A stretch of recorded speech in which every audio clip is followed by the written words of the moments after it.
One way to think about humanity is as an envelope that is surrounding the Earth. I mean, we're a species, but we're a powerful new species, and we've kind of spread out, and with our technology, our infrastructure, we have really surrounded the planet. So it's important for our own movement forward to have a sense of what we're about, because everything is influenced by this envelope, all the other species. We are, in a real sense, determining the nature of the DNA of all of the animals on the planet.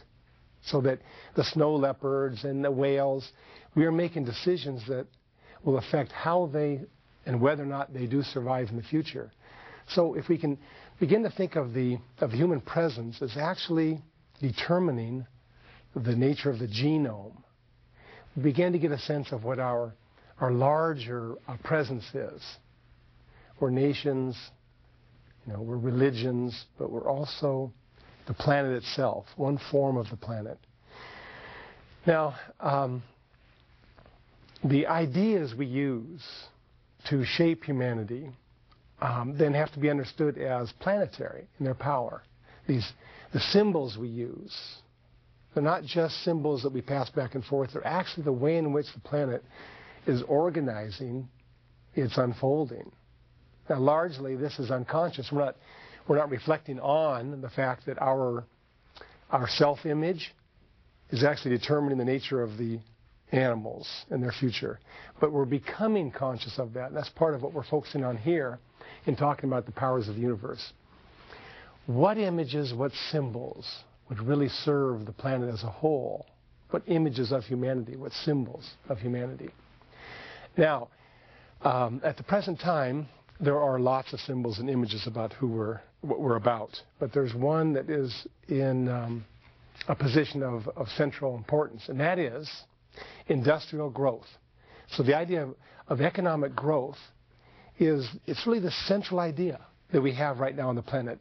In the industrial countries, in the developing countries, it's how we make decisions about what we're doing, where we're going. Now, industrial growth brings with it related images. So, for instance, the Earth is a material or a resource to be used by humans so that we can grow economically. And growth, the word industrial growth would really be a synonym for the word good in industrial society. If you've got a society that's growing economically, then you've got a society that's getting better. Things are better. There's taking care of unemployment, you're taking care of education. Everything's going to happen so long as you're growing economically. So that idea has governed the planet for a while, but we begin to wonder if there might be another image than industrial growth to organize ourselves with. Why? Because we live on a withering planet. So that idea has certainly determined most of the modern period. But now we can question it. Is it possible there's another image for what it means to be human? So the way I like to think about it is that you have this envelope around the planet Earth.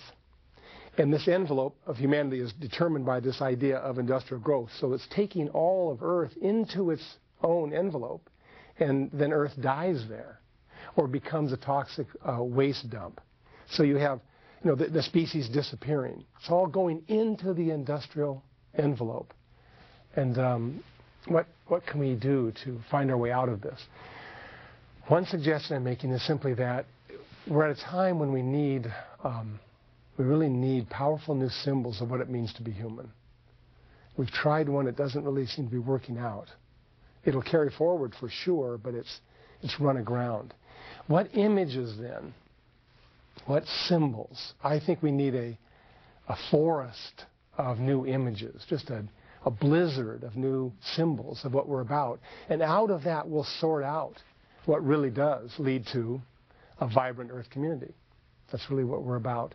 The one I wanted to explore with you right now is the image of allurement. So this is the second power of the universe, this idea of allurement or attraction. And the basic sense then is there a way in which we can consider this new power as a way of understanding what it is we are really about? I'm using the word allurement, and I mean to indicate the power of attraction, in particular the gravitational interaction that holds together the universe. But you see, during the modern period, when we'd identify a power, we always identified the power as outside of ourselves because we were studying the objective universe. So I want to think about allurement primarily in terms of gravitation, but I want to see it as something that we're connected to. So it's definitely a cosmological power, but it's not something separate from what it means to be human.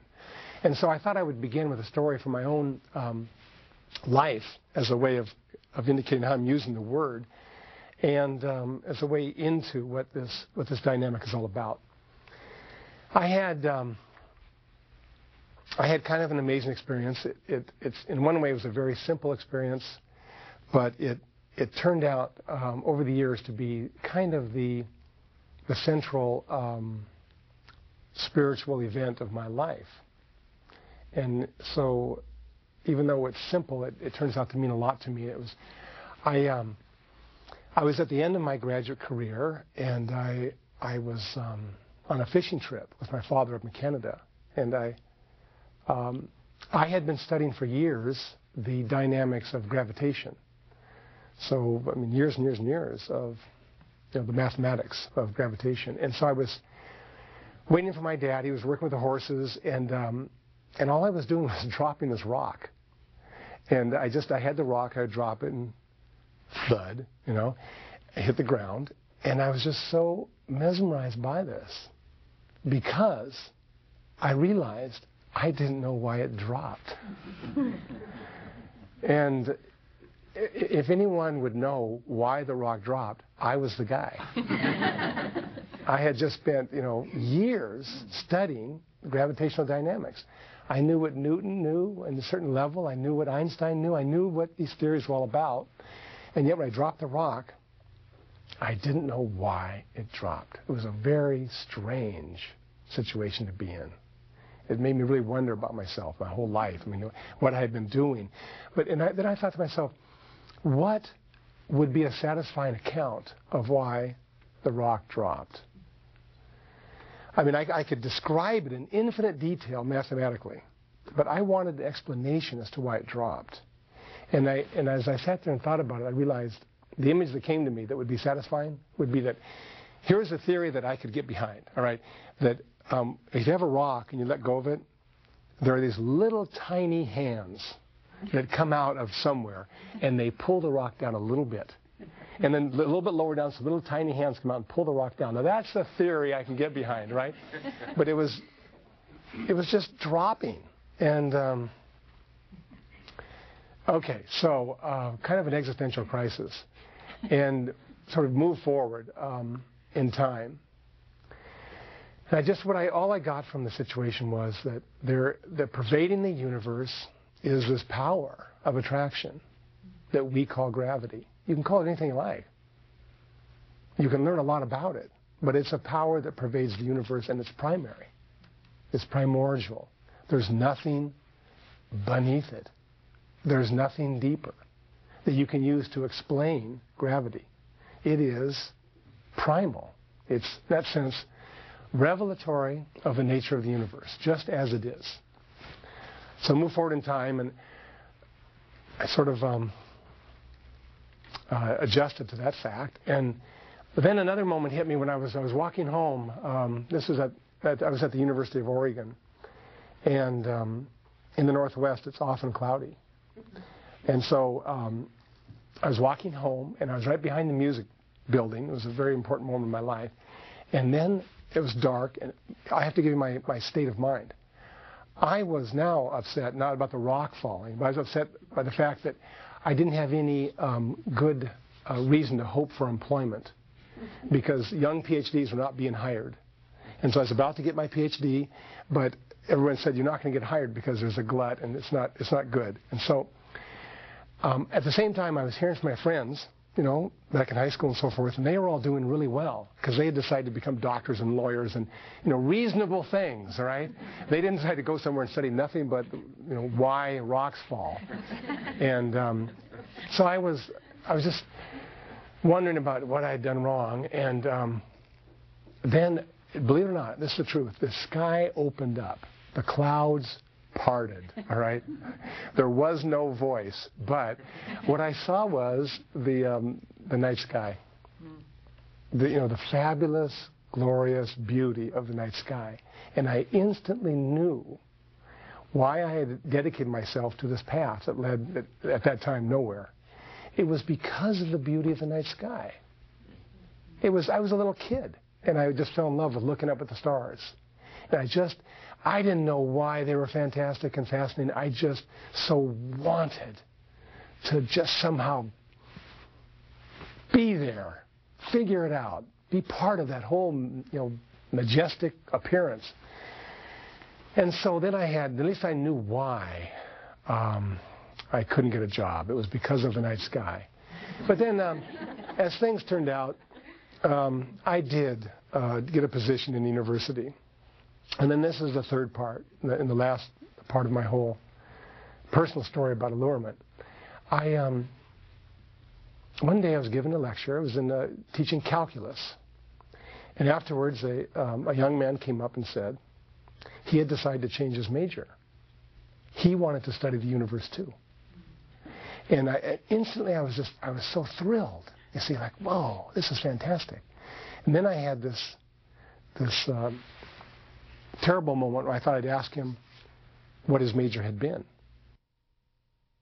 Music. And so then I thought of all of the years he had put into music and all of the money his parents paid for lessons, right? I didn't think they'd be that thrilled about this situation. But so I sort of wondered, wow, did I know what I was doing by, teaching this way? And then I finally realized something that brought it all together for me, that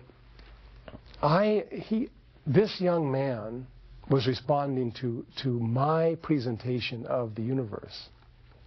So he was now captivated by the universe the way I was captivated by the universe. And I realized in a strange way that this is how the universe works. We're captivated, and then we pursue. And then we are awakened in the pursuit, and then we end up captivating others. So its beauty captivates us to bring forth being, and then one becomes part of the whole field of attraction itself. So allurement, that would just be a personal way to think about it. But I wonder if it isn't true for each of you. If you reflect back on your life, was it in fact responding to a feeling of attraction and of allurement that really shaped your life principally? Certainly it's the case with the universe as a whole. If you look at the universe as a whole, that's how things happen. A couple of examples just to set them before your imagination. And the most powerful one I've been talking about under the idea of gravitation. If you have a huge cloud of hydrogen atoms, they are in a field of gravitational attraction, and they respond to that by coming closer together and imploding in a point which is a star. So the atoms themselves are simply responding to allurement. They don't have any idea of why they're responding to allurement. Just like myself. It's just the same thing. It doesn't matter if you have a massive neocortex, right? Or you're an atom. In both cases, you're responding to this deep, powerful draw. And here the atoms are. They're responding, and then, wham, they develop into stars. And then as stars, they become part of the gravitational field that holds the galaxy together. So they enter into their destiny as allurement's source. Another example from the living world, which is really just so amazing to reflect on. I mean, it's when the Earth and the Sun discovered one another. 4.5 billion years ago, the Earth and the Sun entered into this. They were being created. They were coming forth 4.5 billion years ago. And as they came forth in this powerful field of allurement, attraction. And the Earth has been circling around the Sun all that time, and their life comes forth out of this bond. But the point in life I want to talk about was the birth of photosynthesis. So you have the Sun bathing the Earth with its light, and then you have life coming about on the planet Earth, and life begins to orient itself with respect to the Sun. And then this amazing moment comes when the living beings figure out how to create the chlorophyll molecule. The chlorophyll molecule is the molecule that is in resonance with the Sun's light. So the chlorophyll molecule lights up with the energy of the Sun. So with the invention of the chlorophyll molecule, Earth enters into a new intimacy with the Sun. But I think it's an image of, again, how allurement works.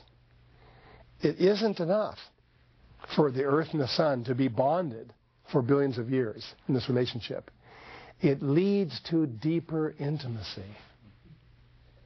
And the intimacy of the chlorophyll molecule, the intimacy of photosynthesis, where life can draw in sunlight, is made possible because of the construction of the chlorophyll molecule. If you go back to the early moments of Earth, the point is this: there is no chlorophyll molecule. None. It's an extremely complex molecule. We have been thinking about it with our massive brains, right? And even now, after all of the amazing work we've done, understanding how chlorophyll enables photosynthesis, we really know we're just beginning to get a sense of the details of this complex interaction. We're talking about a really advanced form of creativity in the invention of the chlorophyll molecule. And it was carried out by individual beings that didn't have brains. I think it's important to remember that. Didn't have brains. And yet they had the capacity to bring forth that which would deepen the intimacy. This, I think, is the essence of allurement. So, just looking at allurement from the point of view of the universe as a whole, we're talking about how stars are created. We're talking about how the Earth and the Sun move into an intimate relationship called photosynthesis. The third and final image from the universe that I'll use in terms of allurement is that of sexuality. Sexuality is another way in which allurement enters into a deeply intimate relationship. Sexual beings are something like 2 billion years old. So once again, when I mean sexual beings, I mean two organisms that conjoin and give rise to offspring. And this amazing creativity began around 2 billion years ago. And over that 2 billion years of sexual history, there has been an ongoing and deepening journey into a greater intimacy. Just like with the example of life, moving into more intimacy with photosynthesis. The image in particular I'd like to cast out for your consideration is that of vertebrate sexuality. Not only do these little organisms get together, but when we get to advanced organisms with backbones, they find a way to deepen their sexual relationship with the invention of sexual organs and the genitalia. This actually takes place something like 300 million years ago. The reptiles found a way to invent the penis and the vagina. The records say that it was a Tuesday, around noon. So I mean, obviously, it's a long process, and it takes over eons. But just imagine again the magnitude of creativity that's required to give birth to this, so that there's a way in which life wants to deepen the journey that begins with allurement into this intimacy. You have the reptiles. They invent a way of mating, and then they give birth to the dinosaurs, right? The birds, the mammals. This long process. All of this sexual interaction and mating, all of this precedes us and leads to our moment. There are other creation stories where you have a divine being who will shape life entirely and place it on the planet. And that in many cultures there'd be a variant of that.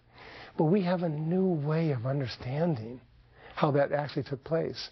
It wasn't a single moment. It was this long, drawn-out process of deepening intimacy. So that when I talk about, over the last 300 million years, and you have the invention of vertebrate sexuality and its deepening and so forth, that's actually the process that gives rise to us. It's not the only process, but it's central to the process. The main point I want to get across here, this is not something outside of what it means to be human. This is central to who we are. And here's one of the great things about it. Those inventions that lead to deep arousal, sexual arousal, those are the ones that are maintained. They're remembered genetically. So in every generation, if somebody has a new idea for how to deepen sexual intimacy or explode the feelings around sexual interaction, all of those new inventions are coded into our bodies. So we have an ongoing, accumulating journey into exploring allurement. There's a great image that captures this in the world of film, Groundhog's Day. In Groundhog's Day, so Bill Murray is trying to woo his beloved, and every time he makes a mistake, like for one thing, he makes fun of French poetry, and it turns out that's what she majored in college, and so the next he keeps coming back. So the film is all about waking up the same day.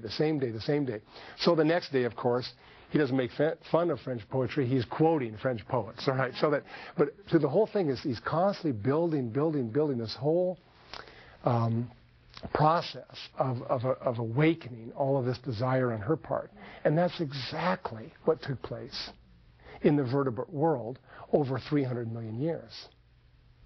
So that's why humans can go from a calm state to highly aroused in an instant, and it's we come into this field of allurement. It's required all this time for its development, and here we are. We emerge in the midst of it, and our big question is, how can we orient ourselves in the midst of this? There's a sexual allurement, there's allurement in general. How do we make sense of this? So humans emerge, and in the middle of this great drama, and in particular in this field of allurement, we find ourselves within. And how do we orient ourselves? Well, the industrial society has taken a very particular move. And that move is to attempt to break allurement apart. Most profoundly, to break the natural allurement humans have for the rest of the universe. We do something different for the allurement we have for one another. But let's focus on the rest of the universe. The field of allurement in which we're born into, I'm saying, is fractured by industrial society, by the image of the natural world as resource. just the image, just the idea of the natural world as material that is there for our use. Now, it is not going to be easy to allow yourself to enter into an erotic relationship with the universe if you start off convincing yourself that it's all something like pre-plywood. See, if it's just stuff, then we live in a fog as to the real nature. So instead of going to the river and being part of this amazing rite called the salmon returning, I mean, this incredible moment of salmon coming back from the ocean and going up the stream. Instead of that, we see the salmon as resource for us, our use, our food, so that the erotic relationship is broken. Then among what we do with the allurement in terms of humans is that our attraction to one another, especially our sexual attraction, we commodify that. And we see it in our language. Sex is something we have. Did you have any sex? Right? It is something that we can own and control. And it's we're attempting to domesticate allurement, to domesticate sexual attraction, domesticate so that we can control.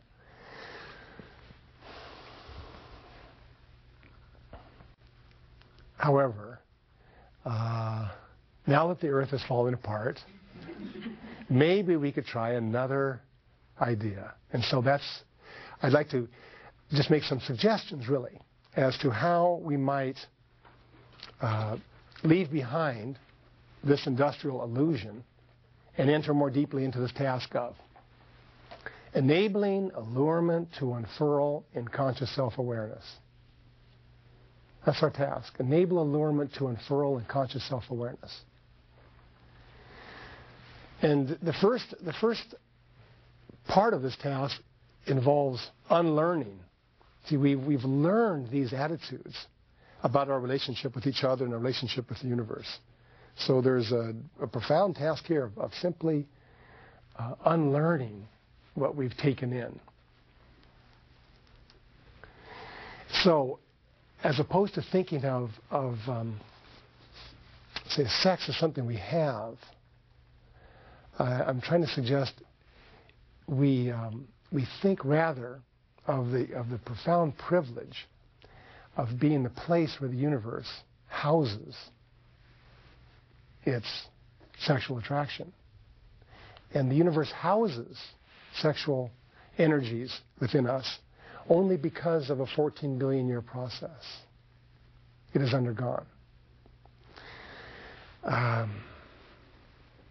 The unbelievable privilege of being a place where allurement is now focused as a human body, the unbelievable gift of that. So as a beginning point, it's to see that we are not in charge of allurement. Rather, it's something like allurement is in charge of us. It's to reverse that. So this task then of enabling allurement to unfurl within conscious self-awareness, I have just 4 suggestions. First is this, that we recognize that the same power that drew together the stars into the galaxies, that same power of allurement, is now at work within us. We don't construct it. Very important point. We don't construct allurement. We don't make allurement happen. Allurement is happening throughout the universe. And it's bursting, it's desiring. Here I am personifying again, but allurement is wanting to burst forth into your own consciousness, into conscious self-awareness. So that's why simply removing the obstacles, removing the illusions is what is required. Think of what an enormous task it would be if it were our job to invent an allurement, right? I mean, that would really be tough. All we have to do is allow it to come forth and to flood our consciousness because it's already at work within us. So my first suggestion is to realize that whatever you're attracted to is wild, because everything in the universe is wild. Ultimately, there's a veneer of domestication on things that the industrial society wanted to convince us was the whole of things. It's not. Just beneath the veneer is this wild energy, and it's way more ancient than the invention of machines. Like I say, we're talking hundreds of millions of years. So that when you are attracted to someone and you enter into loving relationships with that person, remind yourself that you are in love with a wild animal. Ultimately a wild animal. And that in a real sense, the wildness and the animalness of your lover is what excites you. It's because it's been that way for 100 million years. And we participate in this with our language and our symbol systems and so forth. But the root of it is the wild nature of your lover.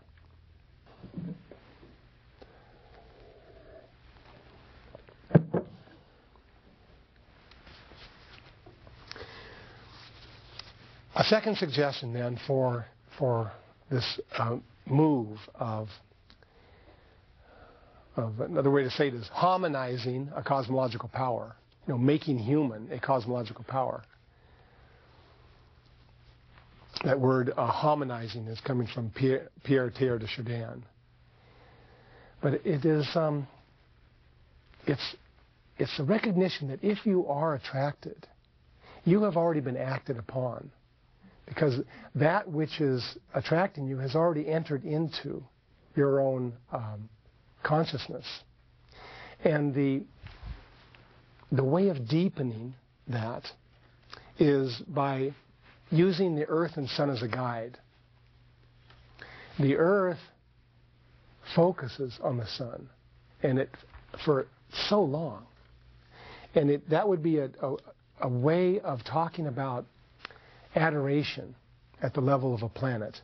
Now, I know the earth isn't thinking like a human, but it is focused on the sun. And so our way of entering into allurement is to enter into a deep adoration of that which draws us. Why? Besides the fact that there's a natural feeling to it, taking the earth and the development of photosynthesis as a little image of how to proceed, through the work of adoration, we open ourselves so deeply that we allow the beloved to actually begin to shape who we are. The actual form of who we are then begins to reflect, because it's been shaped by that which draws us. The chlorophyll molecule is the way in which the sun penetrated into the earth and shaped Earth. The chlorophyll molecule will not work on other planets. This is the point. The chlorophyll molecule will work on Earth with our sun. See, if you've got another planetary system, the sun has a different energy spectrum, the chlorophyll will not work. So there's the intimacy. It's the way in which the very nature of the earth reflects the structure of the sun. And there is the image for human love. This intense adoration that enables the very essence of who you are to become molded by that which you love. It could be another person. It could be a bay. It could be a river. It could be a community of people. It could be an intellectual lineage. That's the amazing thing about being humans. we're allured to all kinds of things. But the task of adoration and of mutual evocation is the same in each. A third suggestion in terms of this movement into allurement has to do with the tenderness of the human. We are, like a lot of other animals, very tender. And our encounters can often be wounding and traumatizing in different ways. So that when we enter into attraction and allurement, we have to always remember that to which we're attracted is also wounded, has also suffered the same traumas. And what happens with our wounds is that we have to protect ourselves so that we will put up membranes to guard certain areas of our sensitivities. They're so vast, our sensitivities. And these membranes hold us actually in a reduced mode of being. We've closed down different aspects of who we are. This is true of individual humans. It's also true of entire bioregions. It's true of an entire biome. It's true of social communities. Different aspects are closed down. And we enter into a reduced mode of life. But with the power of allurement, in the intensity of the attraction, over time, the membranes weaken and can dissolve for a mutual evocation of being. So it's a process of discovering in our attractions, really, the wounds that we are particularly qualified to participate in the healing of. In this sense, we can begin to think of the challenge of allurement as being a million-year process of healing. It is the trauma and the wounds that we carry as individuals, as communities, and really as the entire species. Go back so far. So my fourth and final suggestion in terms of this challenge around allurement has to do with a specifically human quality of love. It's specifically human. It may not be restricted to humans, but it's powerfully human, and that is self-reflection.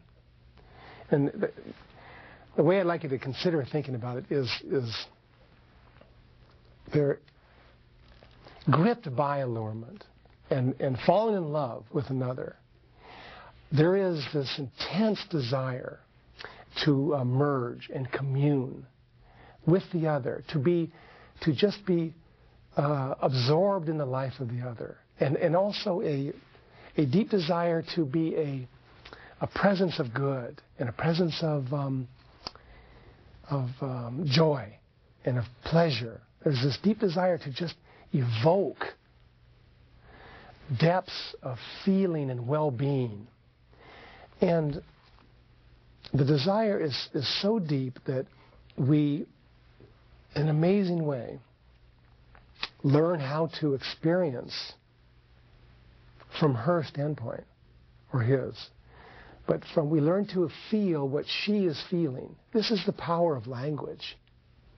It's the symbols enable us to identify with what the other is feeling. And our desire then becomes not only to activate pleasure and joy, but also to feel the pleasure and joy that she is feeling. So our desire is not just to be a cause of joy, but also the effect of joy. We want to feel the effect of our actions. And this, I think, this profound desire to just penetrate into such intimacy that we are feeling what she is feeling.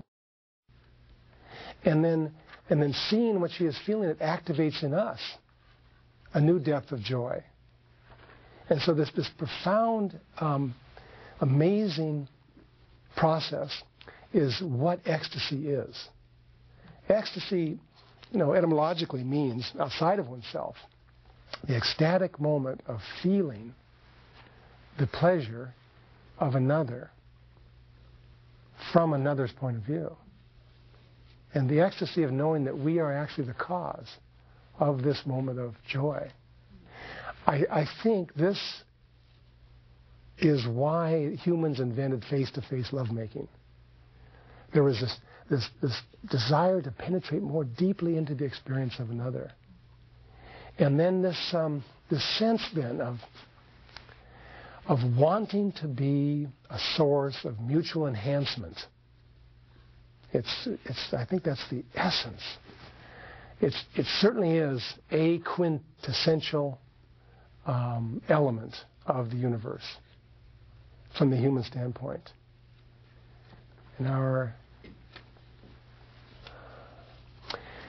So then to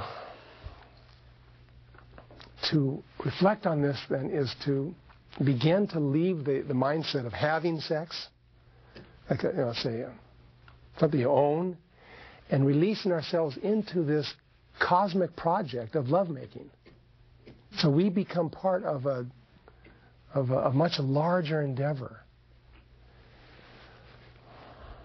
And I think that it's at the root of why we enter so deeply into the joy of all the different aspects of life. I think it goes back to this realization that we can be simultaneously the cause and the effect of our actions.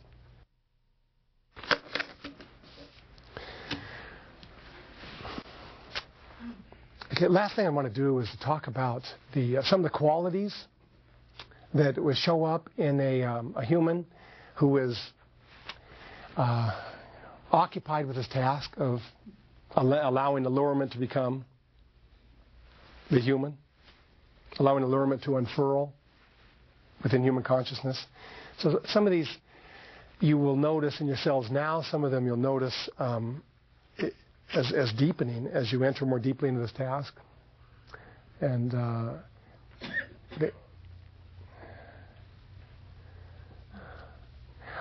I have a sense, too, that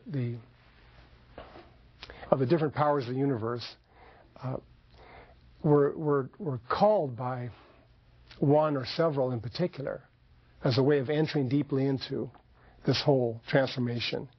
But that ultimately all of them need to be developed. But there's a gateway in. There's a first power to draw us in. And thinking about the qualities might help you identify whether or not this is your own particular pathway. First, the first quality for such a person is a passionate absorption in the world. And I almost want to say the world of others. But it's just a deep absorption into the world. A second is a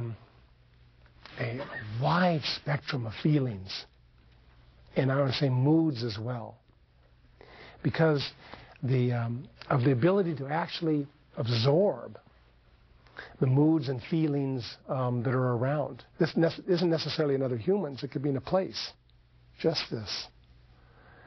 And often you never know exactly what feeling is going to hit you next time you see her or him, because it changes so radically because of this power to absorb. An amazing capacity to become completely overwhelmed in situations that otherwise seem absolutely trivial. 15 minutes in a laundromat.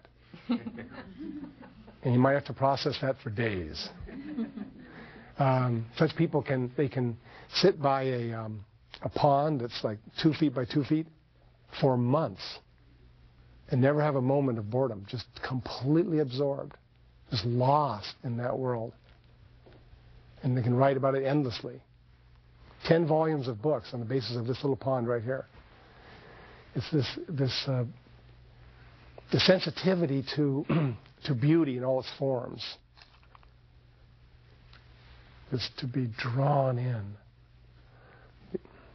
The challenge is identity. Often challenged by this idea of who am I? Because of this power of being absorbed in others.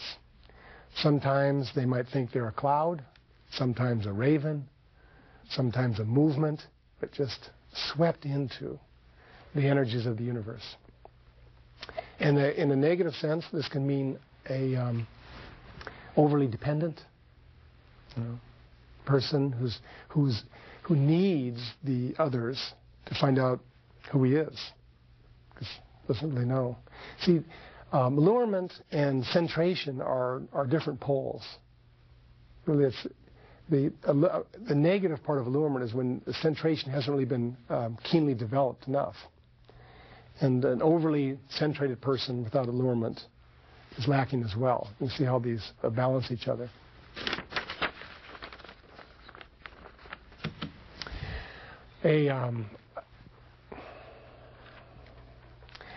A way of sort of summarizing the qualities of allurement.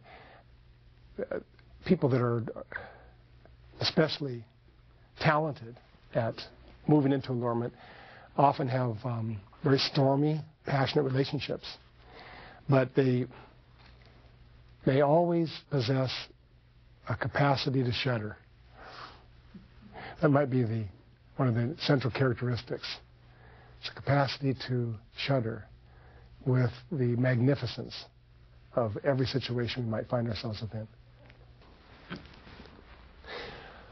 One last image I'd like to leave with you. Sort of return to the universe as a whole. Talking about allurement, this question of the envelope of the human. What's our relationship to the earth? What is it? That's another image of understanding what allurement is. This is one of my favorite discoveries. I didn't make this discovery personally, but this is one of the greatest discoveries I think humanity has made. It's of the Large Magellanic Cloud. Most of you will soon love the Large Magellanic Cloud, whether or not you know it now. The Large Magellanic Cloud is the closest galaxy to the Milky Way. It happens to be 170,000 light years away. So, but that's not that far. Like, if this is the Milky Way, right, it's just this far away. So it's real nearby. Here's the Milky Way. Here's the Large Magellanic Cloud. The Large Magellanic Cloud, after its initial birth, stopped making stars. It had all these stars. That was it, all right? So for 8 billion years, it made no new stars. They were winking out one by one, but some live a long time, so there still had some stars. But then 4 billion years ago, following its allurement, it was drawn into an encounter with the Milky Way. And in that encounter, its star-making capacities were ignited. And it's been making stars ever since. Isn't that great? As an image, then, for our species, it's an image for how this envelope might proceed. We find ourselves in the same field of attraction as the Large Magellanic Cloud in the Milky Way. I talk about the Milky Way, and I did like this, and I went over here and did like this, and we get the idea of it's out there. We are the Milky Way. We're right in the same field of attraction and allurement as the Milky Way and the Large Magellanic Cloud. Same field. It pervades us just like it pervades everything else. And so here we are. Right now we're this cloud, this envelope, this industrial envelope that's like off the surface of the earth, kind of hovering above with this very negative relationship. We draw the earth into us and destroy it. But what is being suggested here is that by allowing ourselves, by releasing ourselves into the field of our own allurement, into that which draws us most deeply, we will move into a pursuit of beauty that will ignite beauty within us. And in the very process of igniting beauty, it will lead to a mutually enhancing evocation of beauty. It is the envelope of the earth moving into the deeper communion with the larger earth community as earth finds its way into a new phase of its journey.